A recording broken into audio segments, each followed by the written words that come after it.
j'espère que vous avez la forme, c'est Tristan Pouche et aujourd'hui on se retrouve pour une nouvelle vidéo et tout simplement la première vidéo de 2026. Aujourd'hui on fait une séance upper, donc je vais vous montrer tous les exercices de la séance et je vais aussi en profiter pour vous parler justement un petit peu des objectifs que je me suis fixé pour 2026.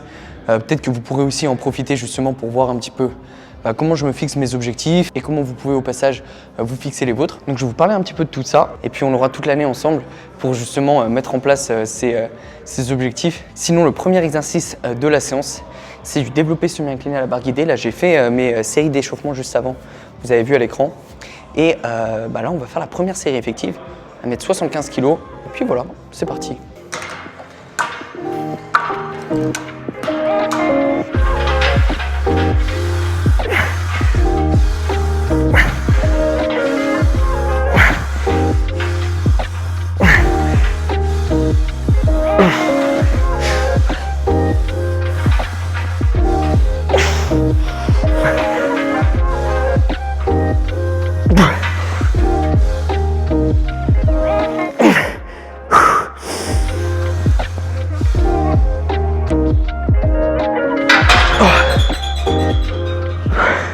Elle n'a pas voulu monter celle-là.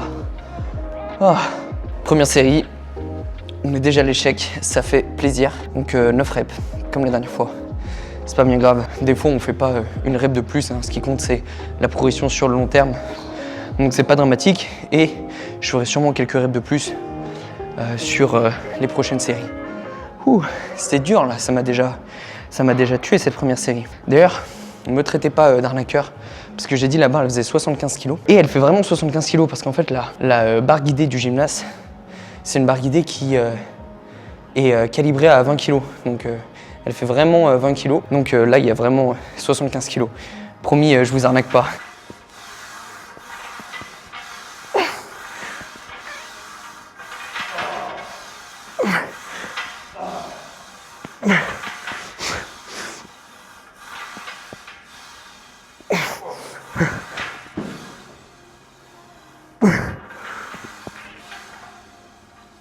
Bon, pour parler du coup des objectifs, on va peut-être commencer par les objectifs physiques, hein, tout simplement. Donc l'objectif pour moi en 2026, et j'y ai bien réfléchi parce qu'en vrai, je savais pas trop comment aborder la situation. Ce que je vous avais expliqué dans la vidéo sur la mini-cut, c'était que j'avais un peu foiré la fin de ma sèche cet été, que du coup j'ai repris beaucoup de poids d'un coup et qu'avec la mini-cut, donc le but ça avait été de redescendre à un taux de masse grasse on va dire plus convenable et c'est ce que j'ai fait, mais ça me convient pas encore. Donc l'objectif là pour 2026 ça va être tout simplement d'avoir la meilleure shape possible et donc pour ça ce que je vais faire c'est que je vais tout simplement repartir sur une cut beaucoup moins agressive que ce que j'ai fait sur la mini-cut. Je vais d'ailleurs bien évidemment vous documenter tout ça sur la chaîne. Mais voilà, ça c'est l'objectif, on va dire, des 6 premiers mois de 2026. Ça va être cette cut. Et l'objectif pour la deuxième partie de 2026, ce sera de garder ce physique qui sera bien sec, tout en augmentant progressivement les calories et en favorisant à nouveau la prise de masse musculaire. Donc voilà, j'ai trop hâte de pouvoir vous documenter tout ça sur la chaîne et puis de voir aussi mon physique évoluer. Donc ça va être franchement trop cool.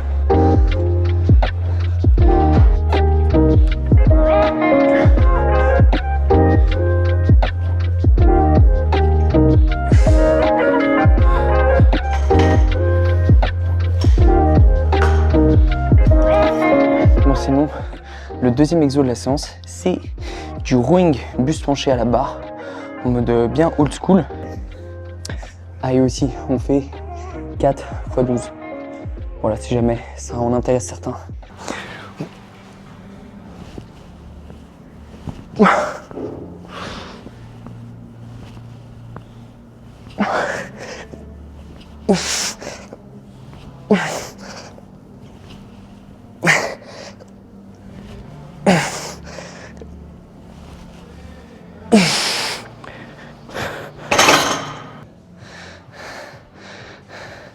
C'est dur cet exo, hein. On dirait pas comme ça.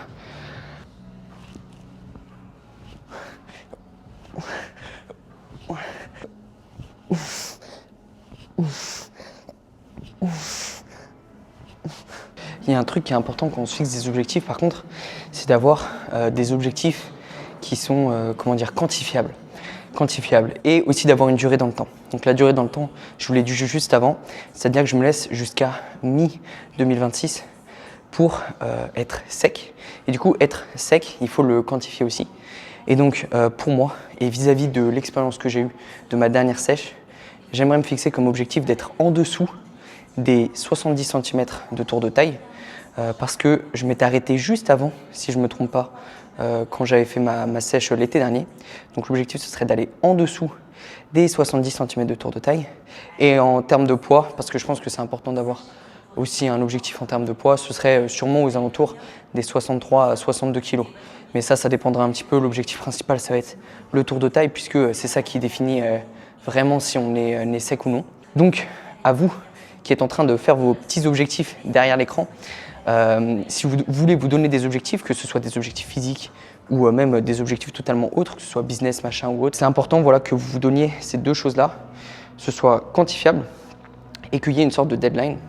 Et après, ce qui est bien aussi, mais bon, ça en général, on le fait inconsciemment, c'est que ce soit des objectifs qui soient réalistes. C'est-à-dire que, par exemple, je sais pas, si vous avez commencé la muscu aujourd'hui, vous faites 50 kg, si vous voulez peser 70 kg dans 6 mois, bon, c'est pas vraiment réalisable.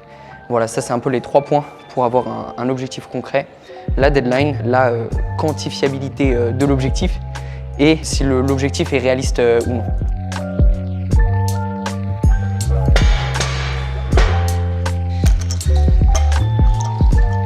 Je me suis remis à faire du développé militaire sur banc incliné à la barre.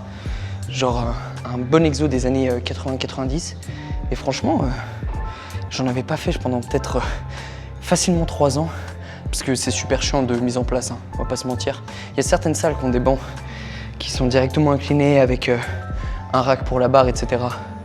Mais au gymnase, on n'a pas ça. Et qu'on se le dise, c'est pas plus efficace qu'un développé militaire aux haltères ou autre. Mais juste pour le fait de changer un petit peu, vous savez que des fois j'aime bien retester ou tester des exercices que j'ai jamais fait. Donc je me suis remis cet exo dans mon programme et on va le faire en superset avec du pullover à la pull-out.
Souvent, quand on fait des supersets, on a tendance à mettre des exercices qui sont agonistes-antagonistes.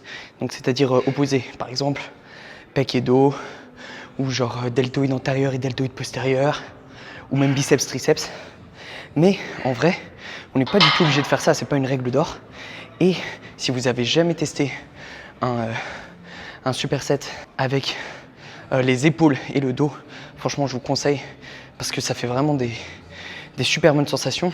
Si par exemple vous faites un superset comme du tirage vertical et que vous le faites en superset avec du développé militaire, eh bien en fait, même si les muscles ne sont pas réellement agonistes-antagonistes, vous réalisez exactement le même pattern de mouvement, juste avec des contractions opposées. C'est-à-dire, là on tire le coude vers le bas alors que là on pousse le coude vers le haut. Donc il y a vraiment moyen de faire plein de combinaisons de supersets C'est génial parce que ça fait gagner du temps sur les séances. Ça augmente l'intensité dans le sens où on a un petit peu plus de stimulation au niveau du cardio. Et puis, je trouve que c'est vraiment différent dans le sens où on a des meilleures sensations. On se sent plus congestionné parce que forcément, on congestionne deux muscles en même temps. Même si c'est pas ça qu'il faut prendre en compte pour la création de votre programme ou le choix de vos exercices, ça reste quand même un effet secondaire qui est franchement super stylé. Donc tout ça pour dire que si vous avez jamais testé des supersets dos, épaules, essayez ça dans vos prochaines séances. C'est vraiment un banger.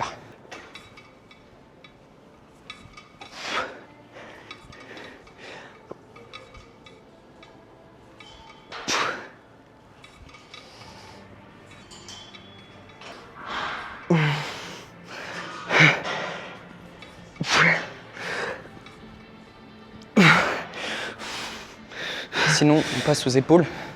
Je fais de l'oiseau à la poulie en bilatéral.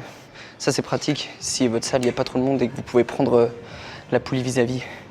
Parce que ça fait gagner du temps. Et en plus, on peut adapter la résistance du mouvement en fonction du placement vis-à-vis de la poulie. Donc, c'est vraiment un banger, cet exercice. Là, il y a 4 séries, on va dire, d'une vingtaine de répétitions.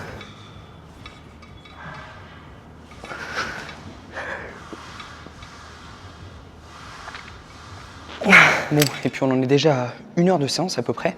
Donc comme d'hab, ça prend un peu plus de temps que d'habitude, mais c'est vrai que cette séance, elle est assez longue.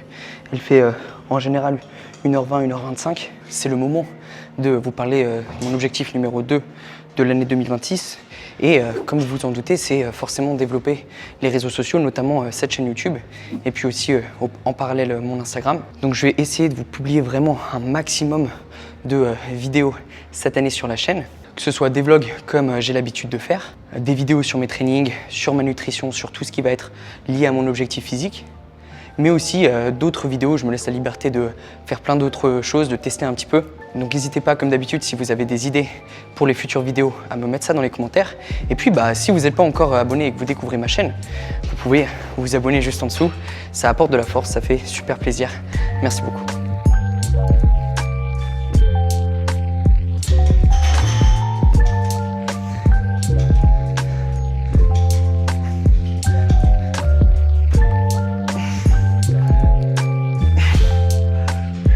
Vous l'avez vu, on est passé aux élévations latérales à la poulie. Donc là, il n'y a pas de superset. On enchaîne juste droite, gauche et on essaye de prendre un minimum de temps de récup. Je l'ai fait à la poulie. Dans mon autre séance, je l'ai fait aux haltères. En général, je fais toujours ces deux exercices-là parce que c'est mes préférés, je ne vais pas vous mentir. Et que ils permettent super bien de développer les épaules, tout simplement. Des fois, il ne faut pas chercher midi à 14h. Donc là, il me reste une petite série. Et ensuite, on va se faire un superset de l'enfer pour les bras. Donc ça va devenir sympa.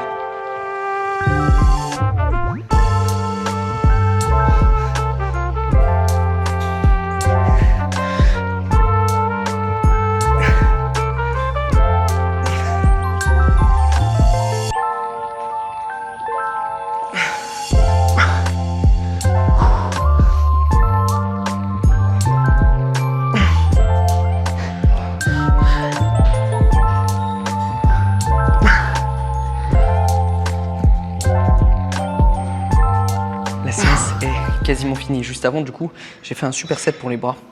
Donc biceps, triceps. Il y avait du curl à la barre et des extensions nuque ou de la French press. On peut appeler ça un peu comme on veut.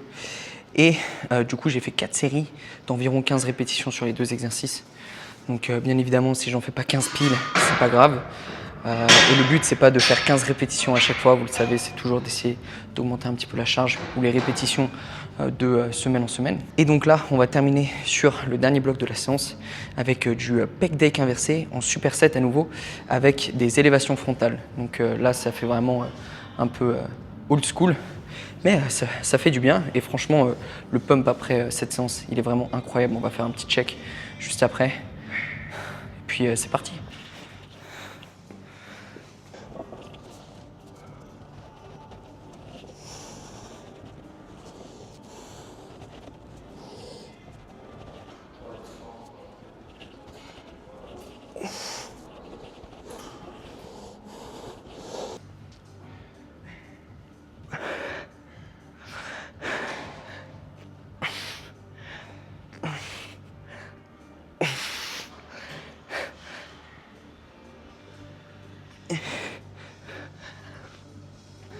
La séance est enfin terminée.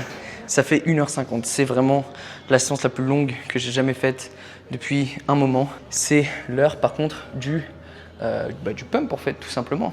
Là, je suis encore même congestionné des pectoraux, même si ça fait super longtemps que j'ai terminé.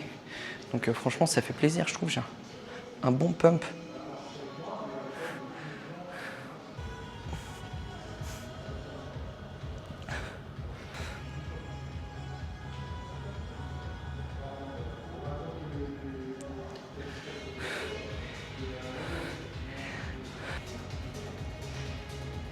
Le pump est satisfaisant. Bon, et sinon, je vous ai pas encore parlé de mon troisième et dernier objectif pour l'année 2026. Mon dernier objectif de 2026, en plus d'avoir mon best physique et de développer la chaîne YouTube, c'est bien évidemment aussi de développer mon service de coaching. Je suis super fier de ce que j'ai accompli avec mes élèves en 2025.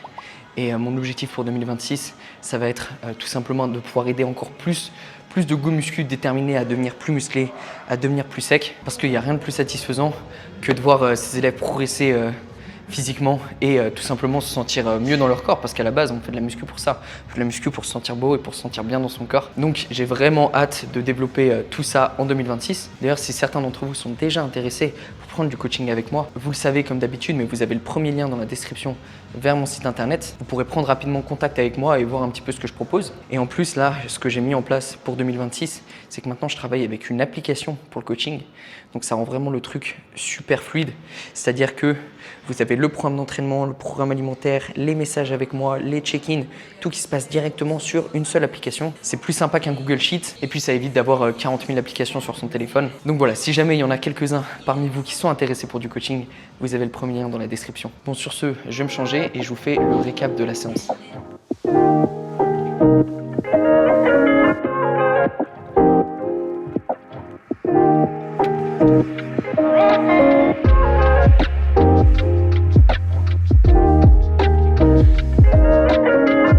Bon, la séance est officiellement terminée. Je vais pas vous mentir, je suis mort. La séance, elle m'a vraiment tué. Comme vous avez pu vous en rendre compte sûrement, mais j'ai réaugmenté mon volume d'entraînement. Je vous avais dit pendant la mini-cut que justement je testais un format à très bas volume, inspiré par la vidéo de Jeff Nippard. Et franchement, c'était vraiment super. C'était super et en plus je pense que c'était assez adapté au fait que vu que je mangeais assez peu, les stocks d'énergie étant relativement faibles, ça me permettait d'avoir vraiment un volume on va dire qualitatif afin de soutenir le maintien de la masse musculaire lors de ce déficit agressif. Mais maintenant que on va faire les choses de manière un petit peu plus progressive et continue, et l'objectif sur les prochains mois, même si ça va être en priorité de perdre un petit peu de gras, je me barre pas la route au fait d'essayer de quand même grappiller quelques grammes de muscles. Ça va pas être les conditions les plus favorables, mais ça veut pas dire que c'est pas impossible. Donc c'est un challenge un peu bis que j'ai envers moi-même. Et du coup, c'est pour ça que j'ai décidé sur mon nouveau programme de réaugmenter un petit peu mon volume d'entraînement. Donc ma séance, elle ressemblait à ça, bien à l'écran. Donc on voit un petit peu tous les supersets. Donc il y en a un peu, hein, c'est une grosse séance. Les abdos, je les fais à la fin de chaque séance en ce moment. J'ai 3 séances différentes, donc j'ai 3 exercices abdos différents. Et comme je vous le disais juste avant, je teste des trucs. Je teste des trucs pour vraiment avoir une sangle abdominale monstrueuse quand je serai sec. Du coup, dites-moi aussi dans les commentaires si vous voulez que je vous montre un petit peu le détail des autres séances de mon programme, voire même que je vous explique un petit peu précisément comment est-ce que j'ai décidé de construire ce programme ou autre, un petit peu plus l'aspect, on va dire, coach, création de programme, etc. Et puis, surtout, truc super important, dites-moi quels sont vos objectifs 2026. Ça peut être des objectifs liés à votre physique, ça peut être des objectifs liés à votre business ou à votre carrière, ça peut être des objectifs perso, familiaux, enfin vous pouvez avoir n'importe quel objectif, mais je trouve que c'est bien de faire la différence entre les bonnes résolutions et des objectifs. Les objectifs, ils sont concrets, réalisables et il y a une deadline. Et les bonnes résolutions, ça veut un peu tout et rien dire. Et on sait très bien que, en général, c'est limite humoristique dans le sens où les gens se disent allez, je vais me donner une bonne résolution, mais je sais très bien que dans 2 semaines, je la tiens pas. Et l'avantage des objectifs, à l'inverse de ça, c'est que quand on a un objectif précis, ensuite, on peut mettre en place le plan d'action pour réaliser ces objectifs. Tout ça pour dire que dites-moi quels sont vos objectifs pour 2026 dans les commentaires. J'aimerais beaucoup le savoir. Et puis l'équipe, on va avoir terminé pour cette première vidéo de 2026. J'espère que ça vous a plu. N'hésitez pas à vous abonner du coup à la chaîne YouTube, à mon Instagram. Et on se retrouve dans quelques semaines pour une nouvelle vidéo.